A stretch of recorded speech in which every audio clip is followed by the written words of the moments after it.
আজকে আবারও বাধা দেওয়া হয়েছে, দ্বিগুণ গতিতে এর জবাব আমরা দিব ইনশাআল্লাহ।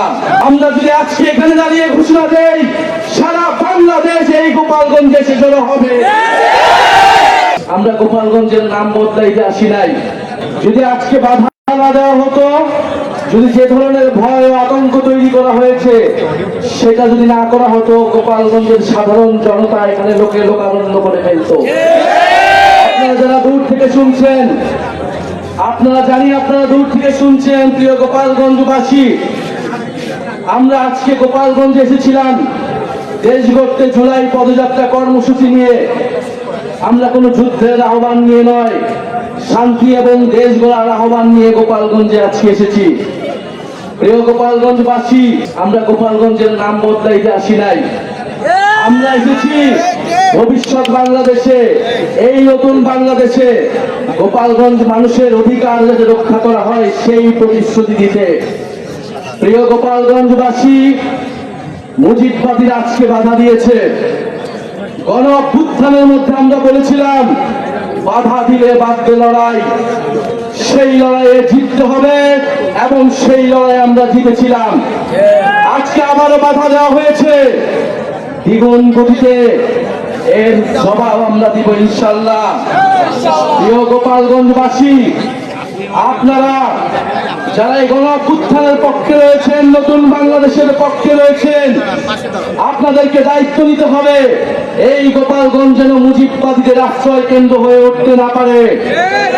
যদি পুলিশ প্রশাসন ব্যর্থ হয়, নিজেদেরকে রক্ষা করার দায়িত্ব, নিজেদের জেলার মর্যাদা রক্ষা করার দায়িত্ব, বাংলাদেশকে রক্ষা করার দায়িত্ব আমাদের নিজেদেরকেই নিতে হবে, যেরকমটা আমরা গণ অভ্যুত্থানে নিয়েছিলাম। প্রিয় গোপালগঞ্জবাসী, আমরা আজকে যেটুকুই বলতে এসেছি, গোপালগঞ্জ নামে এই বাংলাদেশে, সামনের বাংলাদেশে কোনো বৈষম্য হবে না। গোপালগঞ্জ নামেও চাকরিতে কোনো বৈষম্য আমরা সহ্য করব না, কিন্তু গোপালগঞ্জেও কোনো সন্ত্রাসীদের আস্তানা আমরা সহ্য করব না। মুজিববাদীরা মুক্তিযুদ্ধকে কলুষিত করেছে, গোপালগঞ্জকেও কলুষিত করেছে। সেই গোপালগঞ্জকে আমরা আবার পুনরুদ্ধার করব, আবার সমুন্নত করব। প্রিয় সংগ্রামী বন্ধুগণ, আমাদের যারা সনাতন ভাই বোনেরাও রয়েছেন, এই আওয়ামী লীগ সনাতন ভাই বোনদের জমি দখল করেছে, তাদের সাথে বেইনসাফি করেছে। আমাদের এই নতুন বাংলাদেশে আমরা সকল ধর্মের অধিকার রক্ষা করব, মান মর্যাদা রক্ষা করব। প্রিয় সংগ্রামী বন্ধুগণ, আজকে মুজিববাদীরা বাধা দিয়েছে, তাদেরকে জবাব দেওয়া হবে। আমরা যদি আজকে এখানে দাঁড়িয়ে ঘোষণা দেই সারা বাংলাদেশ এই গোপালগঞ্জে এসে জড়ো হবে, কিন্তু আমরা সময় দিয়ে যাচ্ছি। আজকে যে বাধা দেওয়া হলো, কারা বাধা দিয়েছে, কোন সাহসে বাধা দিয়েছে, কোন সাহসে মুজিববাদীরা এখনো গোপালগঞ্জে আশ্রিত রয়েছে, কারা আশ্রয় দিয়েছে? দ্রুত সময়ের মধ্যে বিচার যদি না হয়, আমরা আবারও আসবো গোপালগঞ্জে।